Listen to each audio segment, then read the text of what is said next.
Hello everyone. Varanya competition academy के NCERT foundation series में आप सबका स्वागत है। पिछले सेशन में हम लोग क्लास 7 के एनसीईआरटी ज्योग्राफी का 7 number chapter human environment settlement transport and communication को बहुत ही बेहतरीन तरीके से समाप्त किया। आज के इस सेशन में हम लोग इसी चैप्टर से related 20 to 30 most important MCQ solve करेंगे, जिसके बाद इस चैप्टर में जितने भी कंसेप्ट हैं सारे कंसेप्ट क्लियर हो जाएंगे और साथ साथ रिवाइज भी हो जाएगा। तो चलिए बिना कोई टाइम वेस्ट किए हम लोग आज के सेशन को स्टार्ट करते हैं और देखते हैं आज का पहला क्वेश्चन। जो पहला क्वेश्चन है वो है with reference to settlement consider the following statement, यानी कि सेटलमेंट से रिलेटेड कुछ स्टेटमेंट दिया हुआ है और आपको बताना है कि इनमें से कौन सा स्टेटमेंट करेक्ट है, कौन सा स्टेटमेंट करेक्ट है। तो पहला स्टेटमेंट है कि settlement are place where people build their home. Settlement एक प्लेस है, एक जगह है जहां पे लोग घर बनाते हैं अपना रहने के लिए। कोई दिक्कत है? तो सेटलमेंट यही होता है, आबादी, जहां पे लोग घर बनाते हैं रहने के लिए, वही तो सेटलमेंट है। यानी कि स्टेटमेंट 1 क्या है? सही है। स्टेटमेंट 2 है इन द अर्ली डे, यानी कि जब जब हम लोग नए नए सेटलमेंट बनाना ही अभी स्टार्ट किए थे बहुत ही पुराने समय में, तो उस सेटलमेंट को हम लोग डेवलप करते थे रिवर के बैंक पे या रिवर के किनारे, रिवर के नज़दीक। तो सही है। जितने भी बड़े बड़े शहर हैं या बड़े सिविलाइजेशन थे पुराने, जैसे कि Indus valley civilisation Indus river के, मेसोपोटामियन सिविलाइजेशन टिग्रिस और यूफ्रेट्स रिवर पे, और इजिप्टियन सिविलाइजेशन बताओ कहाँ पे? नील रिवर पे। तो जितने भी पुराने सिविलाइजेशन है या पुराने सिटी ही देखो इंडिया में, वाराणसी, अयोध्या, मथुरा, प्रयागराज, पटना, ये कहाँ पे है? तो रिवर के किनारे पे, रिवर के नजदीक है। तो जितने भी पुराने शहर होते थे उसको हम लोग रिवर के नजदीक करते थे, इसलिए ताकि वहां पे पीने के लिए पानी, एग्रीकल्चर करने के लिए पानी आसानी से अवेलेबल हो। वहां पे फर्टाइल सॉइल है जिसका यूज हम लोग कल्टीवेशन के लिए करेंगे। फ्लैट लैंड है जहां पर हम लोग आसानी से घर बना सकते हैं। यानी कि जो हमारा 2 नंबर स्टेटमेंट है ये भी सही है। 3 नंबर स्टेटमेंट बोल रहा है कि settlement can only be permanent, कि जो सेटलमेंट होते हैं वो केवल परमानेंट होते हैं। जब भी आपको ओनली, ऑलवेज जैसे वर्ड मिले आप उस ऑप्शन पे थोड़ा ज़्यादा फोकस कीजिएगा, क्योंकि ये एक एक्सट्रीम वर्ड है कि ऐसा हो ही नहीं सकता है। क्यों नहीं हो सकता है? कुछ भी हो सकता है। तो सेटलमेंट है वो परमानेंट भी हो सकता है, टेम्प्रोरी भी हो सकता है। सोचो कि तुम कहीं टूर पे हिमालय मनाली गए, शिमला गए, वहाँ पे हम क्या करेंगे? 5 दिन 6 दिन रहना है तो हम एक टेंट बना देंगे, टेंट बना देंगे, उसी टेंट में रहेंगे। तो एक टेम्प्रोरी सेटलमेंट होगा। हमारे जैसे बहुत सारे लोग होंगे जो टेंट लगाएंगे वहाँ पे, तो एक क्या होगा? टेम्प्रोरी सेटलमेंट होगा। फिर ये सीजन खत्म होगा या वेकेशन खत्म होगा, हम लोग अपने घर आ जाएंगे, सेटलमेंट खत्म। तो वहाँ पे जो हम लोगों ने सेटलमेंट बनाया वो क्या था? टेम्प्रोरी सेटलमेंट था। जैसे कि पिछले चैप्टर में, यानी कि इसी चैप्टर में हम लोग पढ़े थे पिछले वीडियो में ट्रांस ह्यूमंस के बारे में या नोमैडिक लाइफ के बारे में, नोमैडिक हट्स के बारे में। तो जो ट्रांस ह्यूमंस हैं ये सीजनल, अपने सेटलमेंट को सीजनली चेंज करते हैं। जैसे इंडिया में गुजर और बैकरवाल कम्युनिटी हैं, इस कम्युनिटी के लोग विंटर सीजन में प्लेन एरिया में आ जाते हैं और समर सीजन में माउंटेनियस रीजन पे चले जाते हैं अपने भेड़ और बकरी को लेकर के। तो सेटलमेंट परमानेंट भी हो सकता है, टेम्प्रोरी भी हो सकता है, इसलिए ऑप्शन 3 है ये गलत है। यानी कि यहाँ पे जो ऑप्शन ए होगा 1 and 2 ओनली, वो हमारा सही आंसर है। यानी कि स्टेटमेंट 1 और 2 क्या है? सही स्टेटमेंट है। स्टेटमेंट 3 क्या है? गलत है। कोई दिक्कत? नेक्स्ट आते हैं 2 number question. Which of the following condition are considered ideal for selection of site for settlement. बोल रहा है कि अगर तुम्हें एक सेटलमेंट, नया सेटलमेंट बनाना है तो उसलिए तुम किस टाइप के साइट को सिलेक्ट करोगे, वहां पे किस टाइप के कंडीशन को तुम कंसीडर करोगे जो यहाँ पे दिया हुआ। क्या तुम सेटलमेंट बनाओगे तो वहां पे तुम क्लाइमेट को ध्यान में रखोगे कि क्लाइमेट कैसा होना चाहिए जहां पे हम घर बना रहे हैं? तो देंगे। क्या हम थार डेजर्ट में घर बनाएंगे?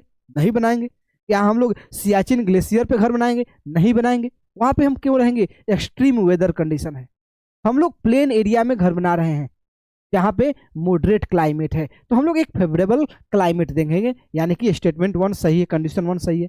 दूसरा है अवेलेबिलिटी ऑफ वाटर, पानी का कमी। सबसे जरूरी क्या है हमारे लिए? पानी है, और एग्रीकल्चर के लिए और पीने के लिए भी, नहाने के लिए भी। पानी नहीं है तो हम कहाँ पे हैं? नहीं है। तो हम लोग पहले पानी के अवेलेबिलिटी को भी देखेंगे, यानी कि कंडीशन 2 भी सही है। कंडीशन 3 है सुटेबल लैंड। सुटेबल लैंड तो होना चाहिए एग्रीकल्चर के लिए, फर्टाइल सॉइल होना चाहिए एग्रीकल्चर के लिए, यानी कि 3 और 4 भी कंडीशन सही है, यानी कि सारे कंडीशन चारों के चारों कंडीशन सही है, यानी कि ऑप्शन जो डी होगा वो हमारा करेक्ट आंसर है। कोई दिक्कत? कोई दिक्कत? नेक्स्ट आते हैं 3 number. The term transhumance refer to, अभी हमने आपको बताया कि ट्रांस ह्यूमन्स क्या होते हैं, जो सीजनली अपने सेटलमेंट को चेंज करते हैं, सीजनली वो एक जगह से दूसरे जगह मूव करते हैं। ऑप्शन बी को ध्यान से देखो, the seasonal movement of people with their live stock between summer and winter for the pasture.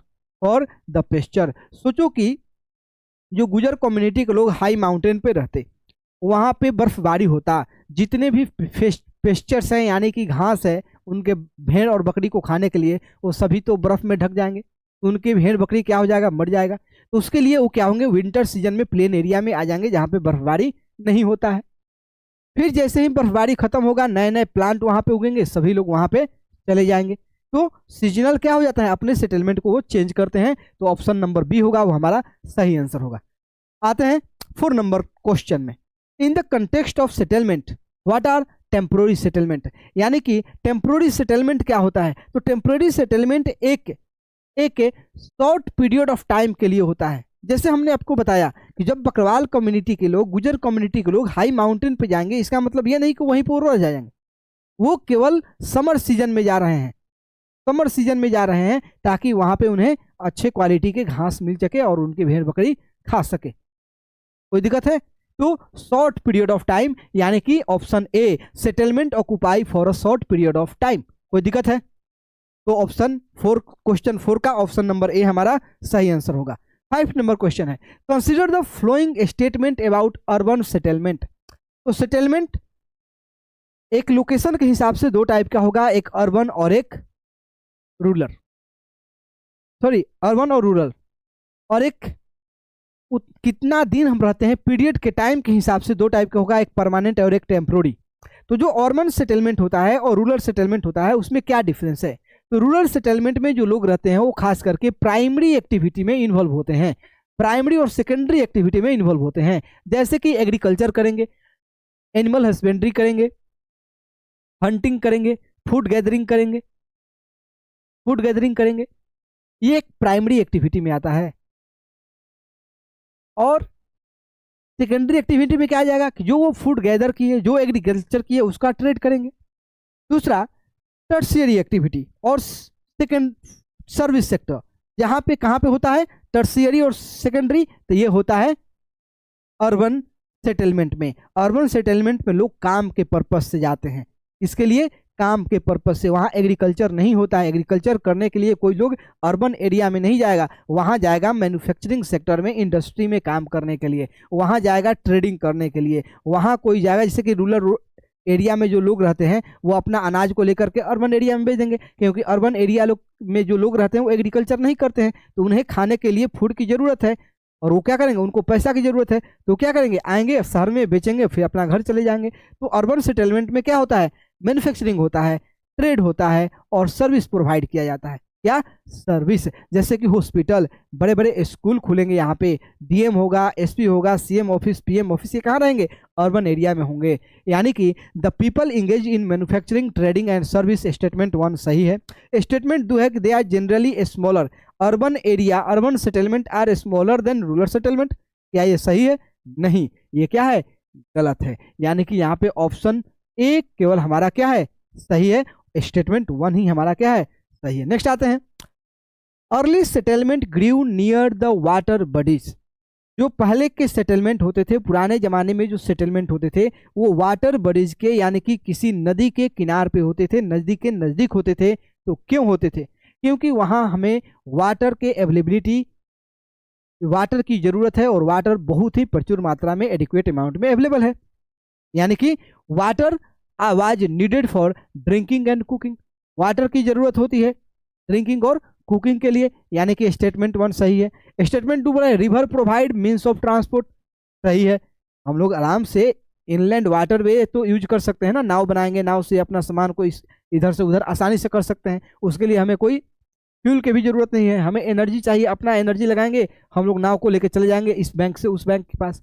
दूसरा है जो लैंड होता है रिवर के नज़दीक वो एग्रीकल्चर के लिए बहुत ही फर्टाइल लैंड होता है।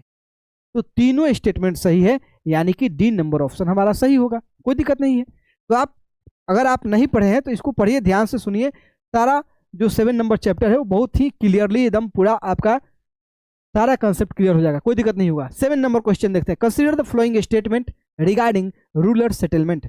अभी बताएं अभी आपको, रूरल सेटलमेंट क्या होता है, जहां पे लोग डिपेंड होते हैं प्राइमरी एक्टिविटी पे यानी कि एग्रीकल्चर पे, एनिमल हस्बेंड्री पे, फूड गैदरिंग, एनिमल हंटिंग पे, यानी कि स्टेटमेंट 1 क्या है, सही है। स्टेटमेंट 2 है दे आर ऑलवेज, अभी बताएं कि एक्सट्रीम वर्ड पे ज्यादा ध्यान दो, ऑलवेज स्कैटर्ड इन नेचर। जो रूरल एरिया होता है, जो गांव होते हैं वो स्कैटर्ड होते हैं, दूर दूर होते हैं, नहीं। स्कैटर्ड और डेंस होना रूरल और अर्बन पे डिपेंड नहीं करता है, वो डिपेंड करता है वहां के रिलीफ फीचर पे। अगर तुम प्लेन एरिया में रहते हो तो वहां का जो सेटलमेंट होगा वो क्या होगा, कंपैक्ट होगा। अगर तुम एक्सट्रीम वेदर कंडीशन में रहते हो, जैसे कि जहां पे बहुत ठंड पड़ रहा है या बहुत हाइट पे रह रहे हैं, माउंटेनियस रीजन में रह रहे हैं, वहां पे घर दूर दूर बनेगा। डेजर्ट्स एरिया में घर दूर दूर बनेगा, फॉरेस्ट में घर दूर दूर होगा। तो ये ऑप्शन क्या है, गलत है, ये स्टेटमेंट गलत है। बोला infrastructure facility are limited, yes, infrastructure facility village में क्या होते हैं, लिमिटेड होते हैं, इसीलिए तो हम शहर में आते हैं। तो हमारा जो ऑप्शन है स्टेटमेंट 1 और 3 है वो सही है, यानी कि ऑप्शन ए है वो क्या है, करेक्ट ऑप्शन है। नेक्स्ट आते हैं 7 number, which of the flowing factor list influence the location of settlement. इनमें से कौन सा जो फैक्टर है वो किसी भी सेटलमेंट के लोकेशन को सबसे कम इन्फ्लुएंस करेगा। क्या वाटर के अवेलेबिलिटी कम इन्फ्लुएंस करेगा, सबसे ज़्यादा इन्फ्लुएंस करेगा। अगर वाटर के अवेलेबिलिटी है ही नहीं तो क्या तुम वहां पे अपना सेटलमेंट बनाओगे, तो नहीं बनाएंगे, यानी कि स्टेटमेंट 1 क्या है, गलत है। नेक्स्ट आते हैं सॉइल फर्टिलिटी, ये तो और जरूरी है, एग्रीकल्चर करेंगे, फूड उगाएंगे तब तो खाएंगे, ये ज्यादा इन्फ्लुएंस करते हैं। हमें बताना है कौन सा फैक्टर है जो सबसे कम करता है, वो है रिलीजियस बिलीफ। तो रिलीजियस बिलीफ किसी भी सेटलमेंट के लिए एक प्राइमरी फैक्टर नहीं हो सकता है, एक सेकेंडरी परफेक्ट होगा, सेकेंडरी फैक्टर होगा जो किसी सेटलमेंट को इन्फ्लुएंस करेगा। तो हमारा जो सी नंबर ऑप्शन है वो सही है। एल्टीट्यूड यानी कि हाइट, हाइट तो डिपेंड करता है ना। हम लोग माउंट एवरेस्ट पे जाकर के घर बनाएंगे, सेटलमेंट बनाएंगे, नहीं बनाएंगे, नहीं बनाएंगे वहां पे, इसलिए डी नंबर ऑप्शन क्या है, गलत है, यानी कि डी, यानी कि एल्टीट्यूड ज्यादा इन्फ्लुएंस करता है। हम लोग एल्टीट्यूड पे घर नहीं बनाएंगे, लेकिन रिलीजियस फैक्टर एक सेकेंडरी फैक्टर है, ना कि प्राइमरी फैक्टर है जो किसी भी सेटलमेंट के लोकेशन को डिसाइड करने में। नेक्स्ट आते हैं, consider the flowing hunting and gathering, shifting cultivation और नोमैडिक हर्डिंग। बोल रहा है कि which of the flowing above statement है वो टेम्पोररी सेटलमेंट से जुड़ा हुआ है, यानी कि इसमें से कौन सा ऑप्शन है ऊपर 1 2 3 में ये टेम्पोररी सेटलमेंट से जुड़ा हुआ है, बताइए। ये तो बहुत सिंपल है, हंटिंग एंड गैदरिंग। तुम हंटिंग और गैदरिंग के लिए जंगल में जाते हो तो क्या वहीं पे बस जाते हो, नहीं, तो वहां पे हमारा टेम्पोररी सेटलमेंट होता है, यानी कि ऑप्शन ए क्या होगा, सही है। दूसरा बोल रहा है शिफ्टिंग कल्टीवेशन, यानी कि हम लोग एग्रीकल्चर के लिए कुछ एरिया के जंगल के कुछ पार्ट को क्या करते हैं, क्लियर करते हैं, कुछ दिन वहाँ एग्रीकल्चर करते हैं, फिर वहाँ के लैंड क्या होता है, इनफर्टाइल हो जाता है, उसका फर्टिलिटी खत्म हो जाता है, फिर हम लोग दूसरे एरिया में जाएंगे, वहाँ के जंगल को क्लियर करेंगे, फिर वहाँ पे अपना सेटलमेंट बनाएंगे, फिर वहाँ इनफर्टिलिटी होगा, फिर दूसरे जगह पे जाएंगे, तो ये एक टेम्पोररी सेटलमेंट है। नोमैडिक हर्डिंग यानी कि घूम घूम कर अपना जीवन व्यतीत करना, कभी इधर तो कभी उधर, तो कभी उधर कभी इधर, यानी कि तीनों स्टेटमेंट सही है, ऑप्शन सी होगा वो क्या होगा, सही आंसर है। नेक्स्ट आते हैं, नोमैडिक का मतलब होता है घुमंतु, जो घूमते रहते हैं। नेक्स्ट आता है, which of the flowing factor influence the location of human settlement. इनमें से कौन सा जो फैक्टर है वो ह्यूमन सेटलमेंट के लोकेशन को इन्फ्लुएंस करता है, पढ़ो। अवेलेबिलिटी ऑफ वाटर, करेगा ही करेगा। Relief and climate, climate favourable होना चाहिए। अगर तुमसे बोला जाए कि तुम जाओ थार डेजर्ट्स के बीचों बीच तुम घर बनाओ, या तुम जाओ सियाचिन ग्लेशियर पे घर बनाओ, ये एक एक्सट्रीम वेदर है, एक जगह बहुत हॉट है, एक जगह बहुत कूल है, वहां पे हम घर नहीं बनाएंगे, घर बनाएंगे जहां पे मॉडरेट हो, क्या हो, मॉडरेट क्लाइमेट हो।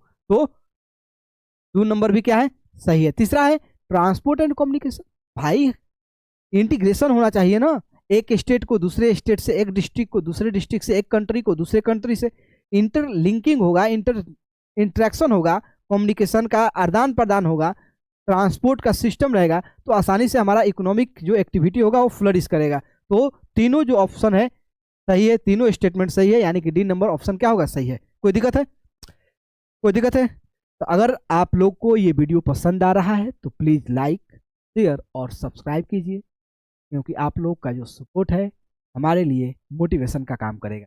ठीक है, तो चलिए नेक्स्ट आते हैं 11 number question. Development of transport and communication network mostly lead to, अगर तुम ट्रांसपोर्ट और कम्युनिकेशन के नेटवर्क को डेवलप करते हो तो कौन कौन से कॉन्सिक्वेंस देखने को मिलेंगे? आपको यहाँ पे ऑप्शन दिया हुआ है। क्या तुम ट्रांसपोर्ट और कम्युनिकेशन के नेटवर्क को डेवलप करते हो तो तुम्हें रीजनल आइसोलेशन को देखने को मिलेगा कि रीजनल इंटीग्रेशन देखने को मिलेगा? तो रीजनल इंटीग्रेशन देखने को मिलेगा।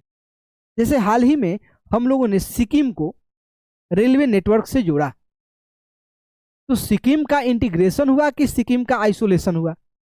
इंटीग्रेशन हुआ। अगर हम लोग सोचो कि जो माउंटेन पे रहते हैं, बहुत सोचो ऊंचे माउंटेन पे है, मान लो माउंट एवरेस्ट पे ही है, उसके दम सबसे ऊपर पीक पे है, और वहां तक हम लोग कोई ट्रांसपोर्ट का एक सिस्टम बना दिए, कोई एक ऐसा टेक्नोलॉजी आया जिसके से हम ट्रांसपोर्ट का नेटवर्क बना दिए, तो माउंट एवरेस्ट का हमारे इकोनॉमी से या हमारे रीजन से इंटीग्रेशन हुआ कि उसका आइसोलेशन हुआ? इंटीग्रेशन होगा, आइसोलेशन का कोई बात ही नहीं है। नेक्स्ट है इकोनॉमिक इंटीग्रेशन। हाँ, ये सही ऑप्शन है। जब आप ट्रांसपोर्ट और नेट कम्युनिकेशन के नेटवर्क बनाते हैं वहां पे इकोनॉमिक का इंटीग्रेशन होता है, इसीलिए हम लोग ट्रांसपोर्ट का या कम्युनिकेशन का नेटवर्क बनाते हैं, वाटरवे बनाते हैं, रोड बनाते हैं, रोड में भी एक्सप्रेसवे बनाते हैं, एक प्रधानमंत्री ग्रामीण सड़क योजना बनाते हैं गांव के लिए, उस गांव के लोगों को हम लोग मेन सड़क से जोड़ते हैं, उस सड़क को हम लोग मेन हाईवे से जोड़ते हैं, उस हाईवे को एक्सप्रेसवे से जोड़ते हैं, ताकि सभी इंटरकनेक्ट रहे और सभी का इकोनॉमिक इंटीग्रेशन बढ़े। तो ऑप्शन बी होगा वो हमारा सही आंसर होगा। बोल रहा है सी में कल्चरल स्टेग्नेशन। कल्चरल स्टेग्नेशन में कि आपके कल्चर में किसी भी तरह का बदलाव आ ही नहीं रहा है, आप थम गए हैं, किसी भी तरह का चेंजेज नहीं आ रहा है, ऐसा होगा? ऐसा नहीं। अभी ग्लोबलाइजेशन आया तो सोचो कि हमारे ड्रेसेज कितने इन्फ्लुएंस हुए, हम लोग अपने भाषा को कम, इंग्लिश को ज्यादा प्रेफरेंस दे रहे हैं, तो उसमें स्टेग्नेशन नहीं आता है, उसमें चेंजेज आते हैं। तो कल्चरल चेंजेज आएंगे, ना कि कल्चरल स्टेग्नेशन आएगा। फिर decline of trade, trade decline कर जाएगा। अभी हम लोग इंडिया को जोड़ने वाले हैं सऊदी अरेबिया से, सऊदी अरेबिया को जोड़ने वाले इजराइल से, इजराइल को जोड़ने वाले हैं इटली और फ्रांस से, ट्रेड को कम करने के लिए कि ट्रेड को बढ़ाने के लिए? बताओ, ट्रेड को बढ़ाने के लिए कर रहे हैं ना। तो जो हमारा डी नंबर ऑप्शन ये भी क्या है, गलत है, ये भी गलत है, यानी कि ऑप्शन जो भी है ये हमारा सही आंसर है। इकोनॉमिक इंटीग्रेशन होगा, ना ही रीजनल आइसोलेशन होगा, ना ही कल्चरल स्टेग्नेशन होगा, और ना ही ट्रेड का डिक्लाइन होगा। ये सारे उल्टे हो जाएंगे। रीजन इंटीग्रेट कर जाएगा, कल्चर चेंज होने लगेगा, कल्चर इवॉल्व करेगा और ट्रेड बढ़ेगा। ठीक, 12 नंबर क्वेश्चन हो रहा है कि नेशनल हाईवे जो इंडिया में है, नेशनल हाईवे उसको कौन मेंटेन करता है? National highway in India is primarily maintained by the national Highway Authority of India. देखो, स्टेट गवर्नमेंट स्टेट हाईवे को मेंटेन करेगा, म्युनिसिपल कॉर्पोरेशन सिटी में जो रोड होते हैं उसको मेंटेन करेगा, और national Highway Authority of India national highway को, और जो बॉर्डर रोड ऑर्गेनाइजेशन है ये बॉर्डर एरिया में जो रोड है, जो स्ट्रेटेजिकली इंपॉर्टेंट रोड है बॉर्डर एरिया में, उसको मेंटेन करता है बॉर्डर रोड ऑर्गेनाइजेशन। अब आपको बताना है कि बॉर्डर रोड ऑर्गेनाइजेशन और national Highway Authority of India वो भारत सरकार के किस मिनिस्ट्री के अंदर आते हैं, किस मिनिस्ट्री के अंडर आते हैं? आप इसको कमेंट सेक्शन में बताइए। नेक्स्ट आते हैं, national highway in India are primarily maintained by National Highway Authority of India. Question repeat हो गया। नेक्स्ट आते हैं 14 number, which of the following port handle the biggest container traffic in India? बताइए कि इनमें से कौन सा पोर्ट है वो इंडिया में सबसे ज्यादा ट्रैफिक कंटेनर ट्रैफिक को हैंडल करता है? वो है जवाहरलाल नेहरू पोर्ट। क्या है? जवाहरलाल नेहरू पोर्ट, कोई दिक्कत है? जो कैंडला पोर्ट है ये एक बल्क कंटेनर को एक मॉडर्न पोर्ट है, नया पोर्ट है, ये एक बल्क कंटेनर को क्या करता है, हैंडल करता है। सबसे ज्यादा अगर कहीं पे ट्रैफिक अगर सबसे ज्यादा है तो वह है जवाहरलाल नेहरू पोर्ट ट्रस्ट। बताओ कहाँ पे है? तो महाराष्ट्र में है। कांडला पोर्ट कहाँ पे है? तो गुजरात में है, जो अडानी के द्वारा हैंडल किया जाता है। ये एक भारत सरकार के द्वारा हैंडल किया जाता है। कोई दिक्कत? कोई दिक्कत? नेक्स्ट आते हैं 15 number. Consider the following statement regarding Indian port. Indian port के रिगार्डिंग आपको कुछ स्टेटमेंट है, आपको बताना है।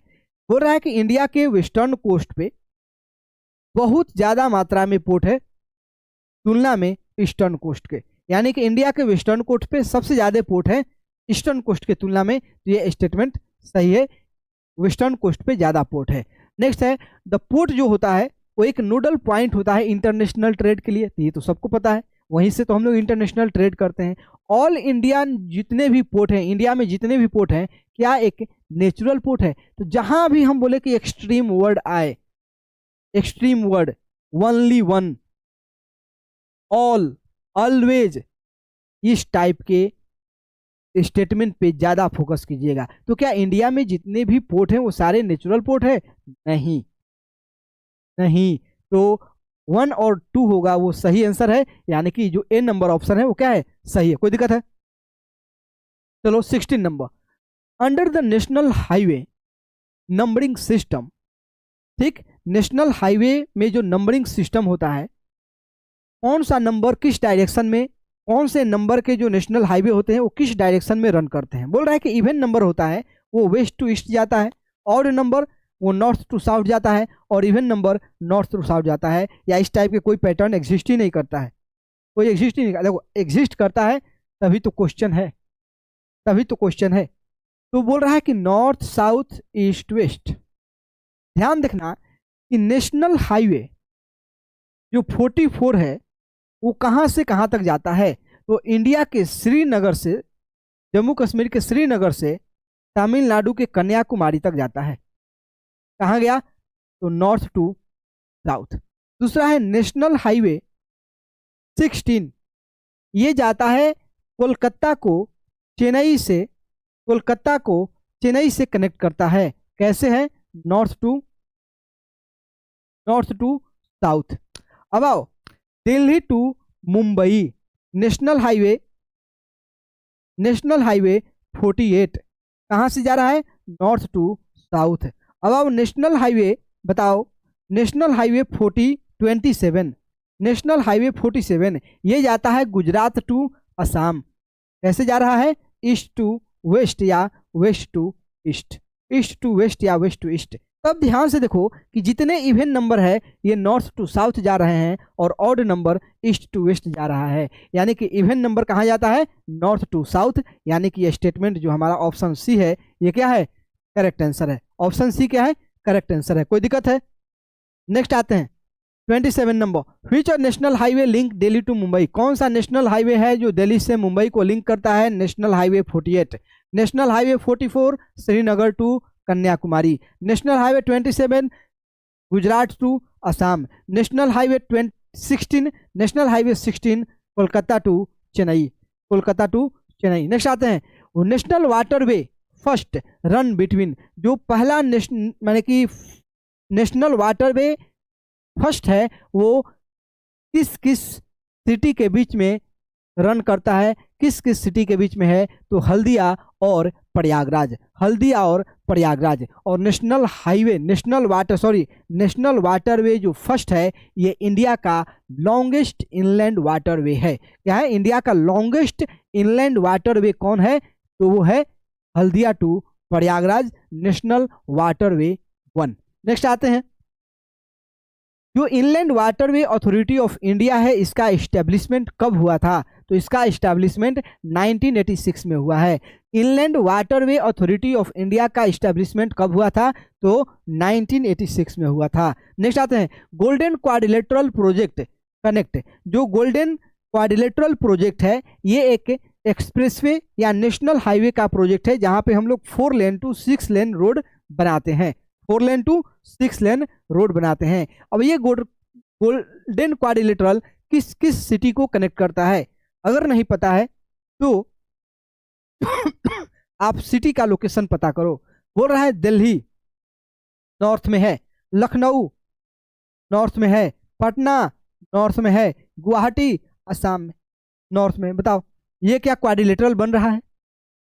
पहला ऑप्शन क्या क्वाड्रिलेटरल बना रहा है? तो नहीं, यानी कि पहला स्टेटमेंट नहीं हुआ। दूसरा बोल रहा है दिल्ली मुंबई, ये है दिल्ली, मुंबई यहाँ पे है, दिल्ली टू मुंबई, मुंबई टू चेन्नई, चेन्नई यहाँ पे है, Chennai to Kolkata, Kolkata to Delhi. Quadrilateral बना, यानी कि जो अब तुम्हारा ऑप्शन बी है ये क्या होगा? सही होगा। ऑप्शन बी क्या हो गया? सही हो गया। आगे तुम्हें पढ़ने की जरूरत ही नहीं है, कोई दिक्कत नहीं है। नेक्स्ट आते हैं 20 नंबर क्वेश्चन है, today we are living in a global society. आज हम लोग एक ग्लोबल सोसाइटी में रहते हैं, ये एक असर्शन है। रीजन दिया हुआ है क्योंकि एडवांसमेंट ऑफ कम्युनिकेशन, जो कम्युनिकेशन में एडवांसमेंट हुआ है जिसके कारण इंफॉर्मेशन रिवॉल्यूशन आया है। इंफॉर्मेशन रिवॉल्यूशन के कारण कम्युनिकेशन में एडवांसमेंट हुआ है, इसलिए हम लोग एक ग्लोबल सोसाइटी में रहते हैं। तो ये रीजन सही है। जब से ग्लोबलाइजेशन हुआ, ग्लोबलाइजेशन कब से हुआ? जब इंफॉर्मेशन टेक्नोलॉजी में रिवॉल्यूशन आया। हम लोग कहीं भी आसानी से कनेक्ट कर सकते हैं, किसी को भी फ्रेंड बना सकते हैं। इंडिया में बैठे बैठे अमेरिका के लोग हो सकते हैं, यूरोप के लोग हो सकते हैं, जापान के, रसिया के, किसी भी लोग से हम लोग कनेक्ट कर सकते हैं और भारत में बैठे बैठे। तो हमारा जो ए नंबर जो ऑप्शन होगा, A and R are true and R is the correct explanation of A. कोई दिक्कत है?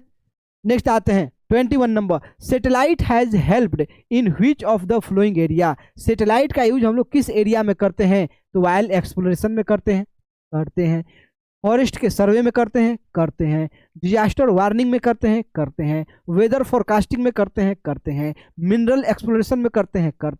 कोई दिक्कत है? रॉक के मैपिंग में भी किया जाता है, जैसे कि फॉरेस्ट मैपिंग हो गया, वाइल्ड एक्सप्लोरेशन हो गया। बहुत सारे एरिया है, अपने बॉर्डर एरिया पे निगरानी रखने के लिए कोई इन्फिल्ट्रेशन तो नहीं हो रहा है, उसके लिए भी कर सकते हैं। या दूसरे जो हमारे दुश्मन हैं उसके जो लॉजिस्टिक्स है, डिफेंस लॉजिस्टिक है, उसको पता करने के लिए हम लोग कर सकते हैं। तो बहुत सारे यूजेज हैं, लेकिन यहाँ पे जो 3 यूज दिया गया है, तीनों स्टेटमेंट, तीनों ऑप्शन क्या है? सही है, यानी कि डी नंबर ऑप्शन हमारा सही होगा। नेक्स्ट आते हैं, मास मीडिया क्या होता है? What is mass media? Mass media तो क्या हम लोग पर्सनल कम्युनिकेशन जो लेटर के थ्रू करते हैं, ये एक मास मीडिया है? तो नहीं। मास का मतलब बहुत ज्यादा लोगों से जब हम लोग एक बार में ही बात कर लें। टेलीविजन न्यूज चैनल जो है, एक बार में सोचो कि ये न्यूज अपने कितने लोगों तक पहुंचा देते हैं, बहुत सारे लोग तो, ठीक है। न्यूज़पेपर्स हैं, न्यूज़पेपर है, ये क्या है? एक मास मीडिया है, यानी communication with a large number of people at a same time is called mass media. कोई दिक्कत है? 23 number, which of the following port and their continent. ये पोर्ट का नाम दिया है और कॉन्टिनेंट का नाम दिया है, आपको बताना है कौन सा सही है। तो बताओ लंदन कहाँ पे है? यूरोप में है, यानी कि ए का 3 यहाँ पे है, ए का 3 यहाँ पे है, यानी कि ये दोनों स्टेटमेंट गलत हो गया। अब देते हैं बी और डी में कौन होता है। केप टाउन कहाँ पे है? तो केप टाउन बताओ कहाँ पे है? अफ्रीका में। तो बी का 4 यहाँ पे है, यहाँ पे बी का 1 है, ये गलत हो गया, यानी कि ऑप्शन जो हमारा ए है वो क्या है? सही आंसर है। ऑप्शन ए क्या होगा? सही आंसर होगा। जस्ट सारे ऑप्शन नहीं देखना पड़ेगा। सिडनी कहाँ पे है? ऑस्ट्रेलिया में है। न्यूयॉर्क कहाँ पे है? अमेरिका में है।